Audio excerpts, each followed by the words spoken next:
This episode was sponsored by the Geopolitical Insight and Education Foundation. Want to find out more? Check the link in our show notes.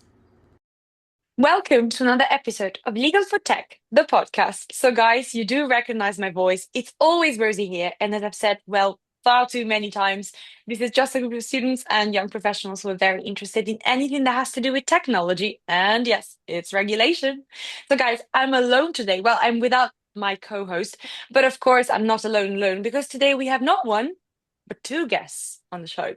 So this is another episode of the ones that we recorded in collaboration with the Geopolitical Insights and Education Foundation, for short GIEF or GIEF, whatever country you come from. And so we are here joined by our friend, Ben Iorio. Hi, Ben. Great to see you. Hello. Great to see you, Rosie, as always.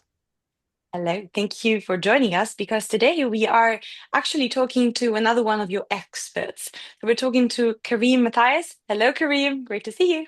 Hi, nice to meet you. Very excited to I be on the did podcast today. super excited to. I didn't butcher your surname, right? Did I? You actually nailed it. It's exactly how Yes. it is. So, I'm 10 super. out of 10.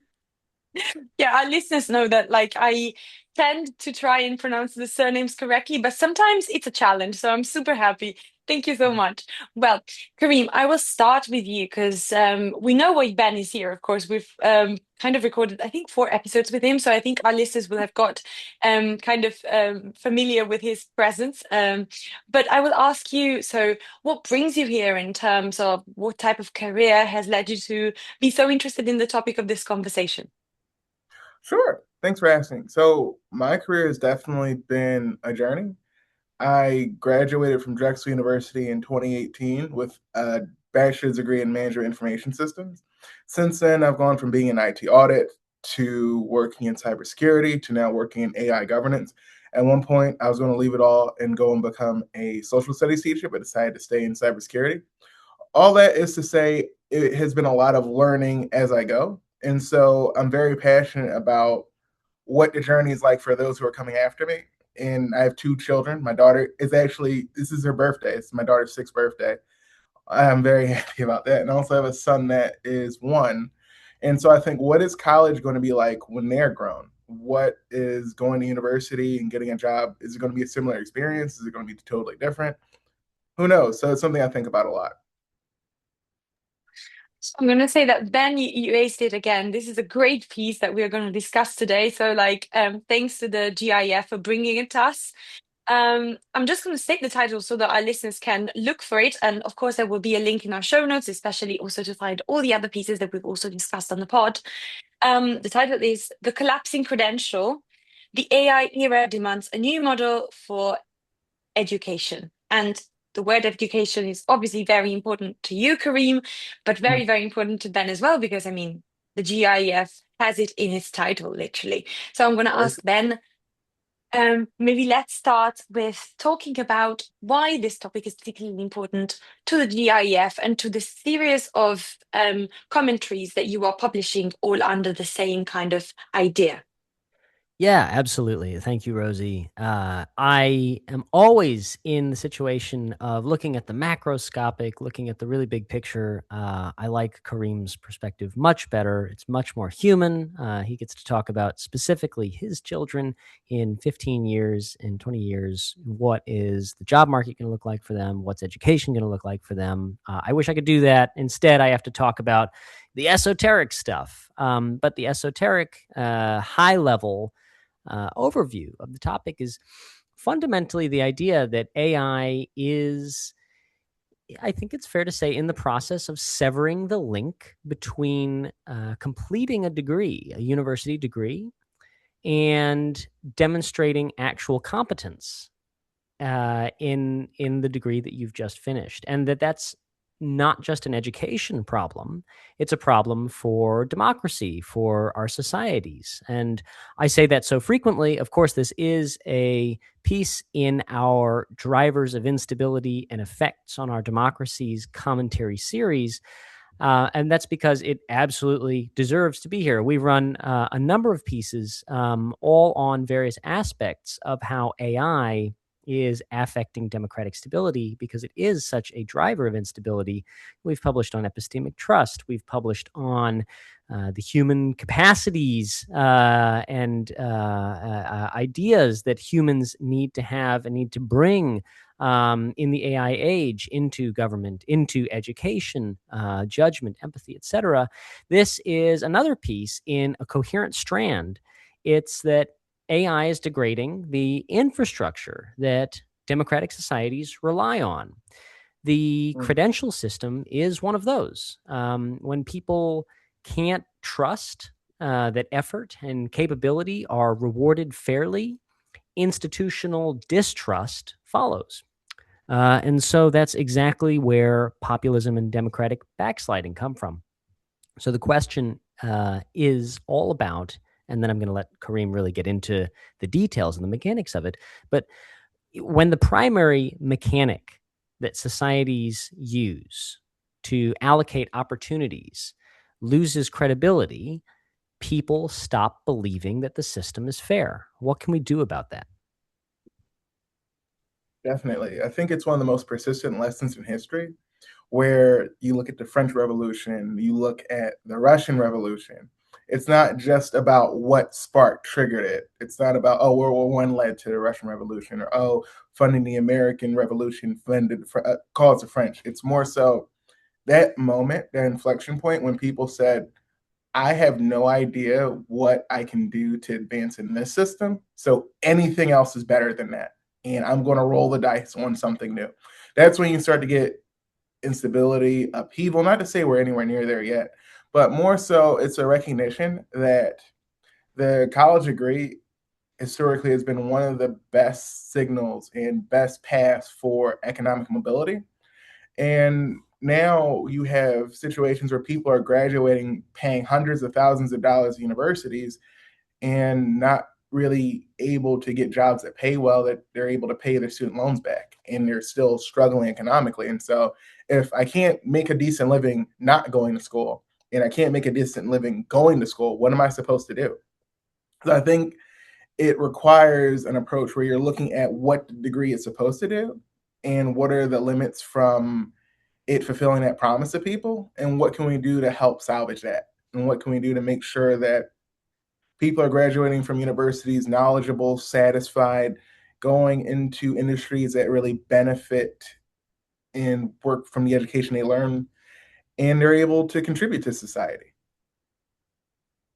I love how you use the term revolution there, Kareem, because I feel like we call it the AI revolution because we are like kind of like hinting back to the industrial revolution. So like a technical progress that brings to a different type of societal order and like literally brings a different type of richness coming Mhm. forward. So um, but obviously, the term revolution is also used when there's a massive kind of societal upheaval. So there's this kind of idea that we call it the air revolution because it's a technical revolution, but it can Mhm. lead to a people's revolution, and that's something to consider when we're Well, using even AI. absolutely. Even during the Industrial Revolution, there were people who didn't like the idea of machines taking over and doing their jobs. And there was a band of people, I think, called Luddites, who would go and just smash their machines up and say, we still want to work with our hands. And the biggest lesson on that is it's just inevitable. When a new technology is introduced and it's so much better than the existing system, society and the world can't help but adopt it. And so you start to think, well, how can I adapt? And in a macro fashion, society does adapt. During the Industrial Revolution, people went from being more agrarian, working on farms, to working in factories. It led to the explosion of populations in cities, first in London and in cities around the world. And over time, it was a very good thing because it decreased the percentage of people that had to live in society and work in farms to free us up to be able to do more intelligent endeavors. It allowed people to pursue careers and vocations away from just living on a farm to feed themselves. But the issue is a lot of folks were disrupted during that transition, and we're living through that transitional period. 40 years from now, who knows what AI might do? But there are people who are going to college now, living now, who are figuring out that transitional period, who really need a roadmap on how to navigate this revolution. Yeah, but I feel like, with the Industrial Revolution, as you said, people were kind of fed to Mhm, become people that could then do a more intelligence requiring job, mhm. instead Yeah. of working in a farm, they could like become lawyers, say. Just a random Mhm. example there. Yeah. Um, but I would say you are using a very interesting term throughout your piece, which Mhm. is the concept of artifacts. So you talk about artifacts-based education. So you're like to my perspective, and please tell us more about the choice of that word artifacts. You're kind of going back. We're not moving towards more intelligent jobs. We're moving back towards the use of our skills. So the use of something tangible. So is it really that the AI revolution is bringing humanity to the next stage, or is it bringing us back? I think it combines a few different things. So when you're going through college, the thing that you're getting is an education. And so when you get your diploma, it says you have a degree in XYZ. That means you are knowledgeable in these specific areas. However, when AI can write essays and take exams for you, you don't really have to get deeply intimate with the source material that you're studying to get to the degree. You can kind of coast. And so how much does that degree really say you're fluent in the area that you're studying? You also get the network of friends and such that you work and meet and study with in a library. And you also get that grit from studying for exams. But when you start to lose that by AI making it easy to pass classes, then you start to have to assess a person by, okay, we have these wonderful tools. But what makes a difference between one person and another is what can you create with those tools? For example, I'm not artistically inclined. I love art, I appreciate art, but I can't name 5 different shades, well, 10 different shades of red. I can't go and name every movement of art through art history. However, if you give a person who has that knowledge an AI tool and you give me an AI tool and ask them to create something, the fluency that that artist has with being able to describe their profession outclasses anything I could possibly create, even if we have access to the exact same tool. I just can't do it. And so you then can judge people by, well, we have these tools that equalize output to an extent. But the only difference maker is what is the input? Who can prompt it well enough to create something new and novel? So I think that's what you can start to assess people on.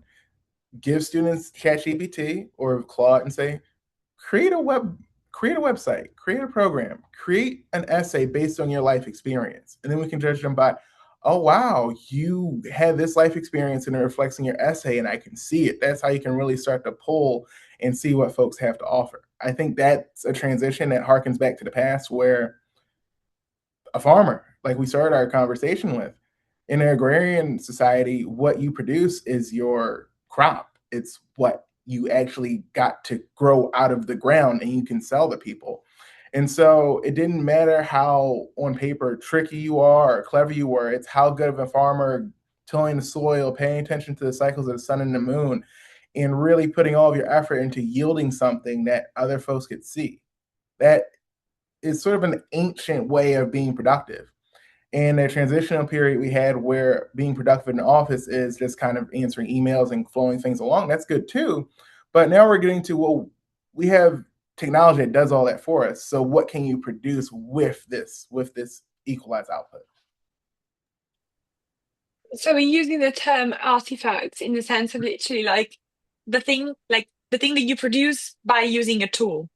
So it's Yes. kind of like, yeah, it's kind of like a vase is produced by using clay and the little thing Mm-hmm. that the shaping goes. Basically, that's my knowledge of of how to make a vase.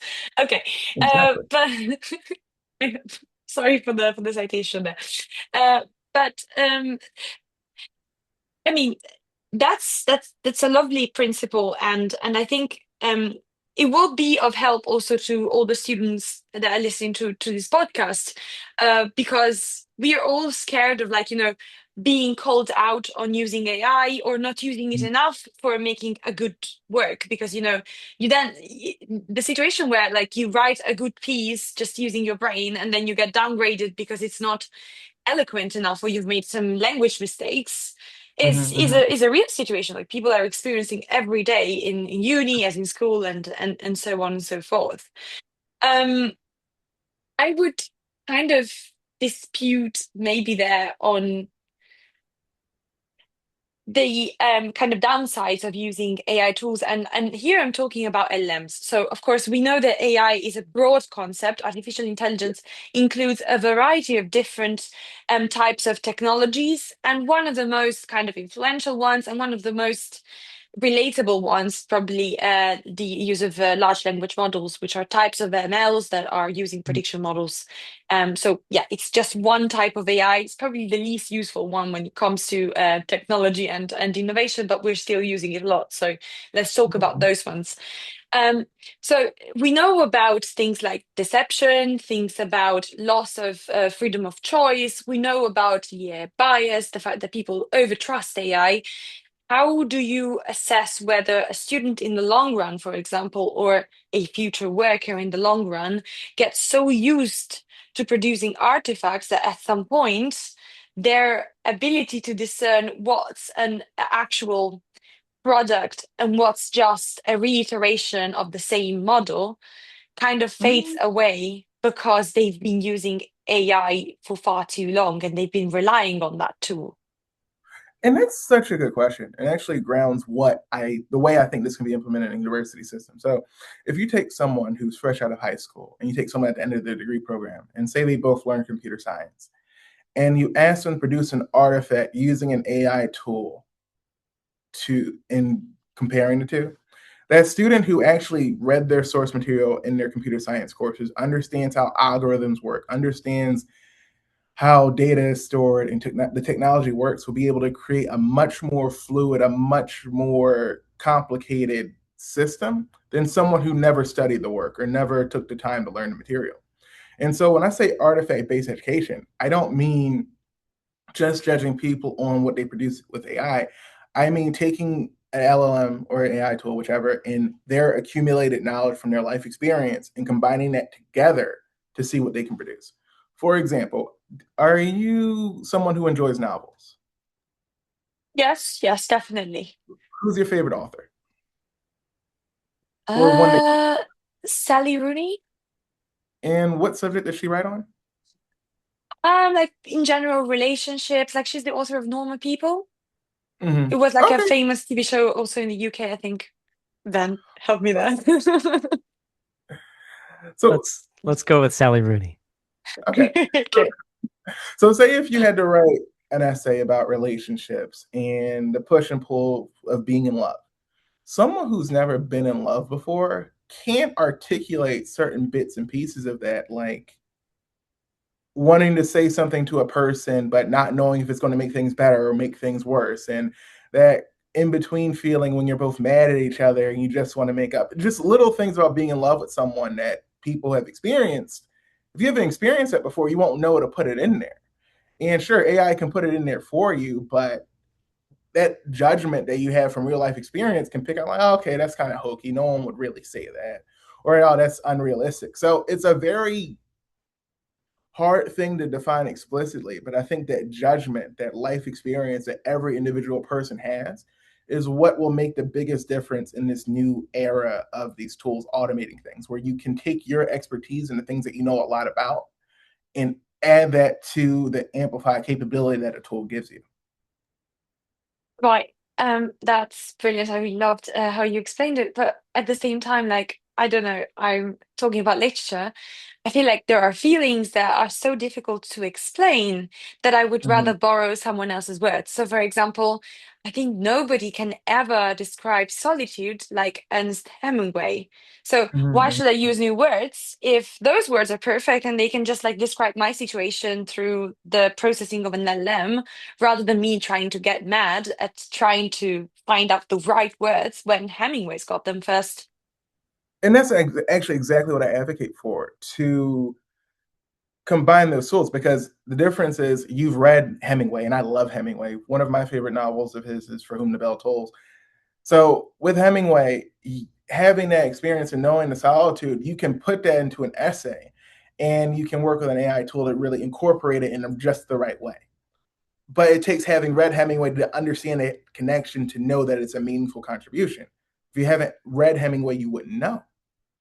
And so what I'm saying is that ability to connect different life experiences to the thing that you're building is what amplifies it to say, oh, I want to express this feeling of longing for someone. Or say the farewell to arms, when, not to spill an almost 100-year-old book for people, but it ends in kind of a tragedy where a soldier falls in love with a nurse and she dies in childbirth, and the story just kind of ends after that. And so you're writing an essay, you want to have a similar type of tragedy, but in a modern context. How do you write that? That's a useful dialogue between you and your AI tool, and you can express that. But it takes you having been well read to have that to pull from. And so what I'm saying is not to let AI replace human capability, but to amplify the best parts of our life experience. Okay. I like this way of conducing, like of conducting this kind of approach. I would like to maybe look at like other types of professions, because I feel like it's very important to see if the model applies in a broader scope and across the different types of professions that are currently requiring a 4-year degree at the college. So we talked a bit about literature, about noveling and stuff. I come from a legal background, of course, but then we have people that come from maybe, I don't know, a medical background. So how does the model apply to to the creation of an artifact where the student potentially really needs to study anatomy to understand where they're operating 5 years afterwards?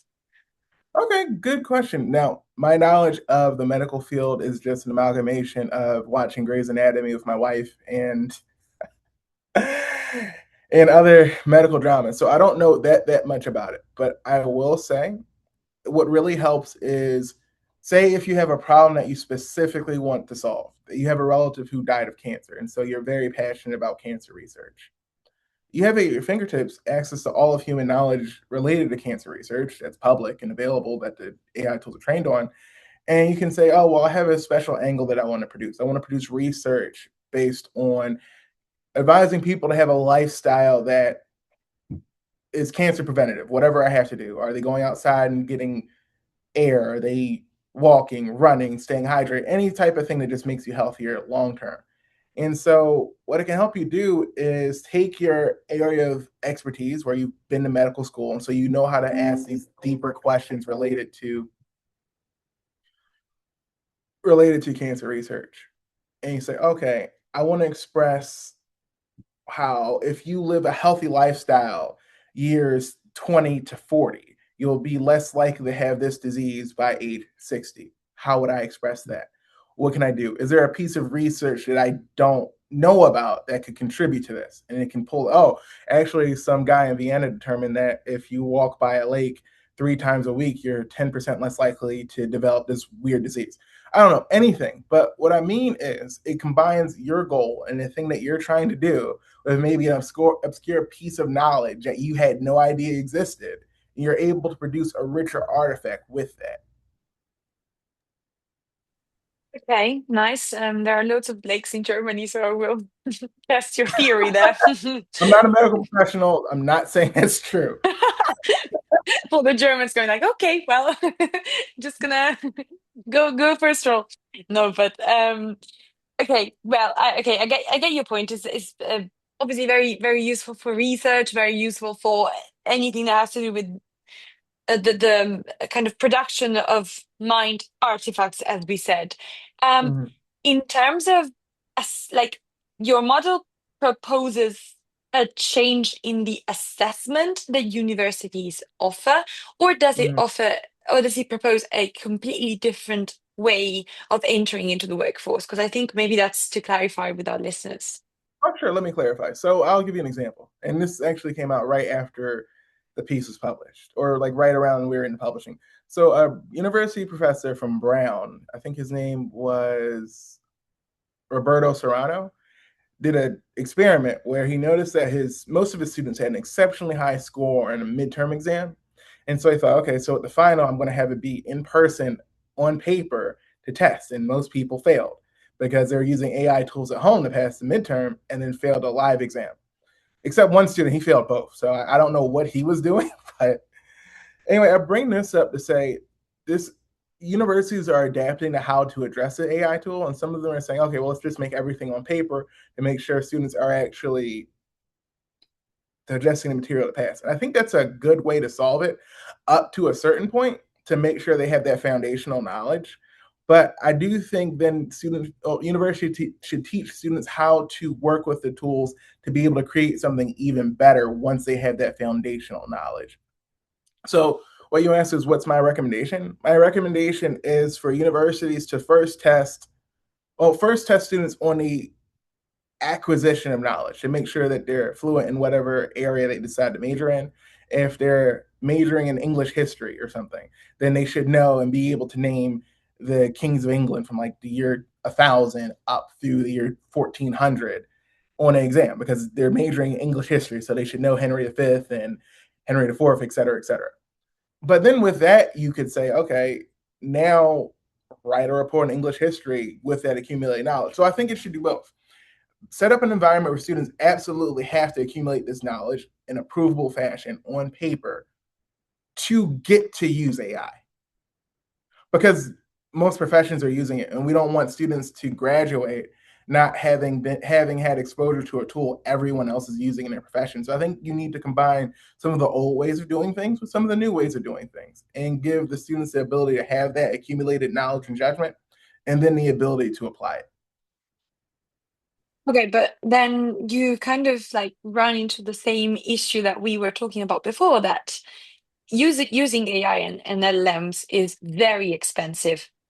Not just for the institution that's kind of like buying a license to the tool, because we know, for example, I mean, Anthropic licenses are famously expensive, but then all other providers up to a certain level and like going beyond a very average and general levels are very expensive. Plus, AI, especially LMs, they fail in predicting exactly how many tokens they will need to answer a query. So it's particularly expensive to use these tools in the long run because they are not query efficient. So they are overusing tokens that obviously are linked to a price. And then, of course, producing these AI models, I mean, we're talking about data centers, the love of Americans, but also a certain use of energy. I mean, it's an expensive process. And I'm thinking universities, especially in the US, and you'll know that better than I do, are very expensive if they also have to provide students from a literature background who probably hate maths by definition with the knowledge that's required to understand how MLs work, how LLMs function, how a specific prompt must be input to the level of a prompt engineer, because we are talking about people that need to be really able to use that tool. I mean, I'm thinking, are they going to up the prices? Because I think that's an extra skill that's not only relevant and therefore costly because that the demand is high, but it's also expensive in terms of offering it. I actually have a few thoughts there. So, yes, universities are expensive now. I don't know that LLMs are as expensive as university textbooks because they can be like $500 a semester. So, that aside, I think that's actually getting to one of the key points in the piece.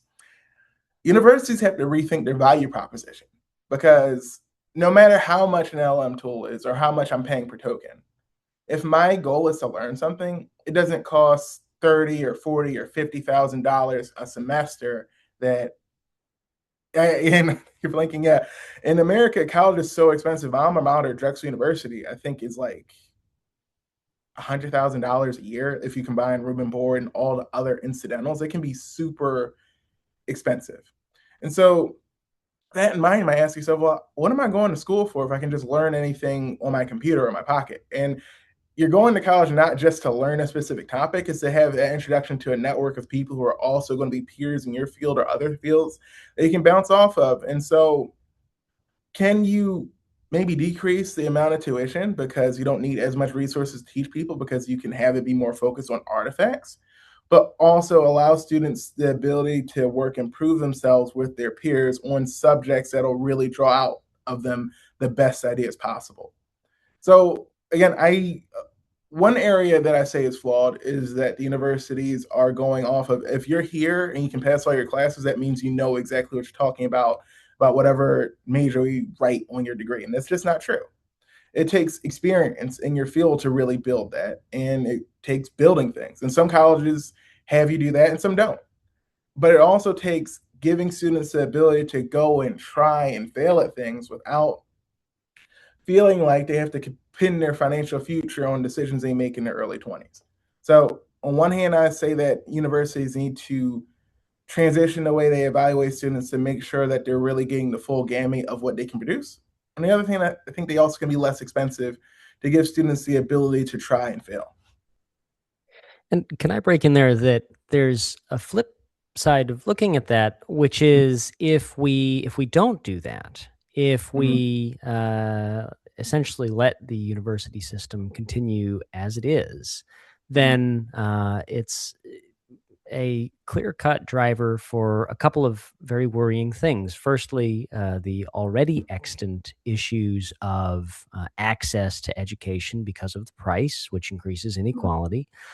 And then there's also the question of if there is the widespread understanding in society that because nothing has changed in education, but everybody does have access to these tools, that a university doesn't actually provide you the education that it claims to do, then what they are going to provide and what people are going to be judged on in the labor market is who they know. It's a return to a nepotistic relationship-based educational and then job resource allocation system, which is very dangerous. So it behooves universities, and it, of course, behooves society more widely to reckon with the technology that's changed, provide students with the tools and the understanding and the environment and adjust their models in order to do so that engages with how learning can be done, with how they deliver the societal credits that they currently purport to deliver, and then, of course, literally how they engage with the technology itself. Right. Just because you brought up the kind of labor market, so I mean the purpose for which students go to university. As much as I love learning, 4 years of my life thrown into university do not matter much if I can't find a job afterwards. One of the things that university degrees tend to give, especially in the past, I would say 20 years, maybe 20, 30 years. I don't have much knowledge of before, to be fair, because, well, I wasn't born. But, university, having a university diploma from a given specific university, maybe prestigious university, gives you access to a better offer in terms of jobs, even better wages at times. Probably, I mean, some say because the labor market understands that you've invested a lot in your education, so it must be worth it, and so it helps you kind of like pay back what you've invested in it, and that's like the very kind of softy, cloudy definition of it. Another definition of it is that, I mean, labor, employers are expecting you to be better prepared if you went to a better university, right? Yes. A lot of the selection of workers and of the vetting process is now depending on AI. Again, this time it's algorithms. Sometimes it's LLMs because we've seen some LLMs being used in the function of vetting processes and stuff. LLMs have been found, and algorithms all the way too.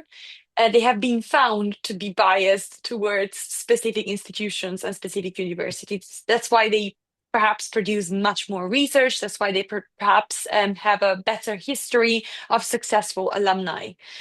So if you went to Harvard, you're going to be scored much better than someone that went to maybe Penn State. I don't know. I'm giving random names there.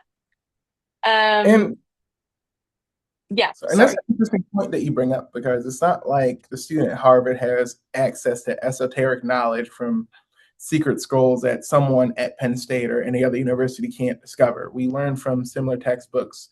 We learn from similar material. Maybe the standard of who gets accepted to Harvard or any other elite university is higher, but ultimately everyone has access to the same information to an extent. So the difference is in networks, and then that assumption of competence that you get from coming from an elite institution. But that's why I also go to artifact-based education, because then you can prove that. If you are so much more competent than everyone else, what can you produce that shows that? Because on one hand, it gives folks from other backgrounds the ability to compete by equalizing the outcome and saying, if you're able to produce something that of true merit, then here you go. But also, that's the promise of university education in the first place, that you can go better yourself and produce something. But as AI and labor market changes make the pool of jobs smaller and smaller and competition more fierce, along with institutional barriers, the cost of education making university education harder to get for some people, it's making it so those markers of prestige, like Ben mentioned, are the real difference maker now. And that makes society worse off, because you have folks kind of disengaged from the path being, oh, well, we can go to education and better ourselves. But then also, you're not getting the best of society by proof of folks making things that benefits everyone. And so I think having the ability for people to go through university education, produce something, get jobs, and make the best of themselves benefits those individuals, of course, but also benefits society, because you're giving the best of society the ability to show what they can do. There's a Okay, but sorry. geopolitical element too. I love talking about geopolitics, the name of the foundation. And Shocker. the geopolitical element, in a sense, is that, so you look at a system like Germany has, this apprenticeship system.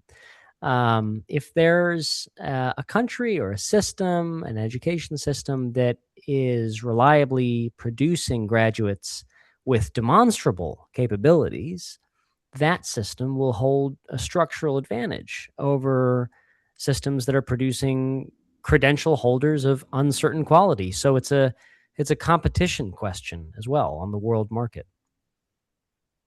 Yeah, but then I would probably argue that would you not make that change at employment level rather than at university level? Because we've heard it. I mean, coming from a country where university is really used for learning things, and then you'll see what you do afterwards, famously. I'm wondering, shouldn't students just be let be students and ban anything that's AI related or even merely technological related? And we know that some universities have gone through that and for that idea, and just let the worker then face the issue of learning to use the tools and learning to use them in a way that enhances their knowledge. Aren't university students too young to already produce artifacts? Aren't they too, let's say, immature, maybe, let's say, unequipped for that kind of knowledge? And is it necessary to start at university if you're then going to have a job afterwards, and many jobs and maybe different positions? So I'll let Kareem jump in a second, but I'll only say that it's very demonstrably the case that universities have as their core value proposition today, no matter what they were set up to do, the launching of a student into the labor market. You can see that in all the data of the majors or disciplines that people choose. You can see where research funds are allocated. You can see, in fact, even in high schools, secondary schools, primary schools, the tracks that education goes along are very geared towards what's going to give students the skills to operate effectively in the job market. Now, we can debate endlessly whether there ought to be more of a focus on general learning for learning's sake and knowledge for knowledge's sake. But it is demonstrably the case now that the education system and the university system in particular, and indeed in particular in the United States, is heavily focused on job placement afterwards. And that's why so many universities have reciprocal partnerships with organizations, with companies that go and do career fairs and placements and find interns and future contracted workers for after a graduate leaves the university. So if universities want to continue that business model, and they are businesses, big businesses in the United States, they need to produce candidates that are going to be effective in their jobs. And jobs themselves, I should add very briefly, will use all technologies available to them in order to have a competitive advantage in their own fields. So I think fairly conclusively, yes, universities, all education needs to prepare students for the quote unquote real world, whatever that is. Yeah, and I'll just say, in addition to that, one, you can't ban it effectively because somewhere in the world, someone will be using AI in addition with their education, and they will outcompete the folks who didn't every single time. But then also, at a university level, you can start to stage gate it. So, say at your first year, freshman year, entry level, it can just be, what are your basic studies? Produce something that shows me that you're competent in your basic studies, and we can brainstorm what that would look like. But the idea is the artifact is a validation that you have that knowledge, because only someone knowledgeable in that subject could create this. And it's a continuation where it used to be an essay. Only a person who's actually read the book can make a good essay about Huckleberry Finn or the Scarlet Letter or something. But now, AI tools can do that. So we need to go to something else that can prove you read the book and comprehend it and understand it. So it's a continuation of what's already existed, but in a way that's a little bit more of a concrete evidence that you've read the thing or done the thing that you're supposed to do. And the last point I want to make too is, that's right, jobs are the end goal of education. Some people want to continue to work at universities. Some people want to work in industry. Either way, the end goal is to be competent in a skill that someone will pay you for. And so I just say, get a chance to work on those skills early. If you're working in finance, use an AI tool to help you make models that are analyzing the economy and predicting if the Federal Reserve is going to raise interest rates or lower interest rates. Or if you're working in medicine, use a model to outline the possible effects of a new procedure on surgery, or something that allows you to really think as if you're in that field and try to use the knowledge that you have to just take a swing at producing something. And then along the way, making mistakes and figuring out, well, what went wrong? What didn't I do? What could I have told the model to do to make this a little bit better? And that's how you can start to produce some real learning too. Yeah, no, I totally agree. I mean, I'm one of those people that really would have loved to study better at university in terms of like maybe less knowledge. I still remember the article 256 of the BGB for whatever reason. This is like struck in my mind, which is the article about the good faith. So like super important, but also probably not needed in an age where you can just look online, like anyways. But at the same time, I would say like probably a whole change in the whole system. Also, recruitment is needed as well as a change in the university system. So universities need to train their students to fit better into the working life in 2026 and onwards, of course. And I can just think of your children. I mean, they will have a completely different world. So even better, even better. At the same time, I would say probably recruiters need to focus a bit more on the actual skills that the student has acquired rather than kind of proposing a very kind of basic training at the beginning and then making all the students look alike. I mean, if we think of internship programs, they're all the same for every single person that kind of signs up for it. They don't really ask you, what have you been doing so far? What can you do? That's a question that comes afterwards. So exactly. There should be a kind of like change in the general system, also because technically interns that do the very basic jobs and therefore benefit the company are not required anymore because you have AI. So you need people that kind of come in at a already kind of middle level above the basic knowledge of, yeah, well, I know what a contract is in theory, We're talking about lawyers. Well, exactly. And I actually thought about this too, because I've seen in my industry in cybersecurity, people apply to jobs with these spectacular resumes that look exactly what you're looking for, but then they don't actually have the skills once you interview them. And so I think even moving past the resume model of, oh, I say I did all these things, so talk to me, and more so maybe have something on your website like a time gated exam and say, you have 60 minutes, solve this puzzle. If you can do it, we'll interview you. That is a piece of artifact based education, because only someone with the skills required to do that job could possibly solve that problem in an hour. And it can be something that might change over time. So you can't just look up what the solution was. But it's a real time assessment of what your capability is, something that can really ask you, what do you know? Can you show me that you know it? Okay, that makes sense. Okay, well, I'm satisfied about this. And the last question, I promise this is the last question, and I'm going to ask, well, both of you actually to give me an assessment. I told you before, so it's not a complete surprise because otherwise our listeners are going to think, oh, she's mad. Some of our listeners may know already. I've decided to kind of go for a master's program. I will start at the beginning of September, like all other master students.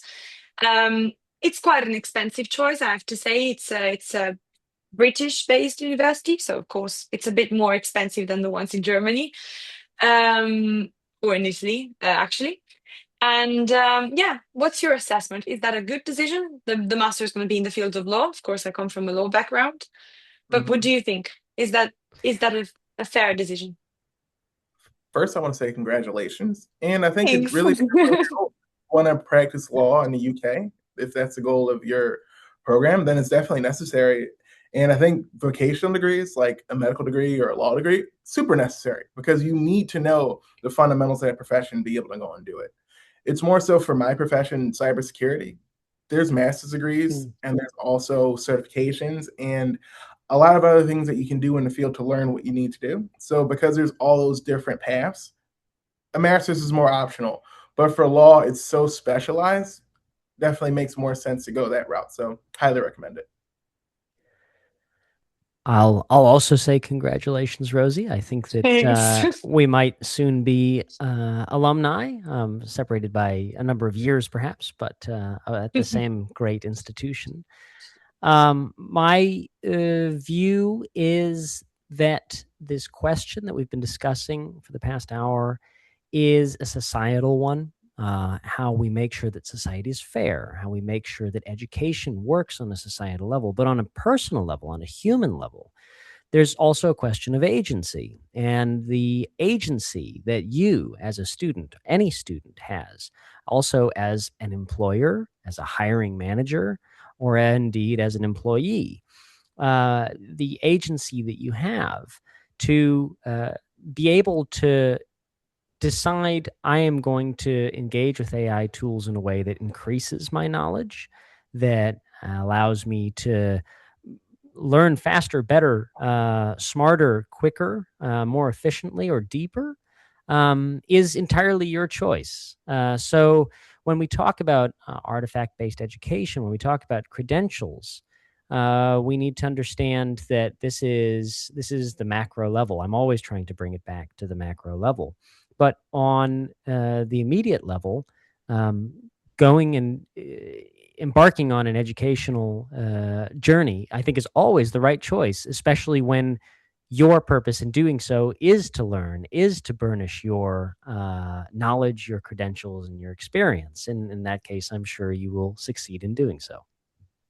But I hope my parents listen to this episode. So, like with a conclusive point, I'm just gonna read a teaser of The Collapsing Credential: The AI Era Demands a New Model for Education. And the teaser is a part of the essay, of the article, being: the principle is straightforward. In an AI-saturated environment, the only assessment that reliably certifies human capability is one that requires the human to produce something, an artifact, that demonstrates the application of knowledge to a real problem. So if you're interested in this topic, you can go search up in the link to our show notes. There will be the link to the full artifact article. And also, if you've enjoyed the podcast, you can definitely let us know in the comments. So I'm going to thank both Ben and Kareem for joining me on the podcast today. It was such a pleasure to meet you both. Thank you. Pleasure's all mine as always. You too. And go search up the Geopolitical Insight and Education Foundation. It's a really, really interesting project, and I hope you really will find something of your interest within the many, many articles that they've published, as well as this one, because, I said it at the beginning of the podcast, but I'm really biased towards this topic, so I'm really happy that we could bring it to you on the Legal for Tech, the podcast. And this was all for the Legal for Tech, the podcast.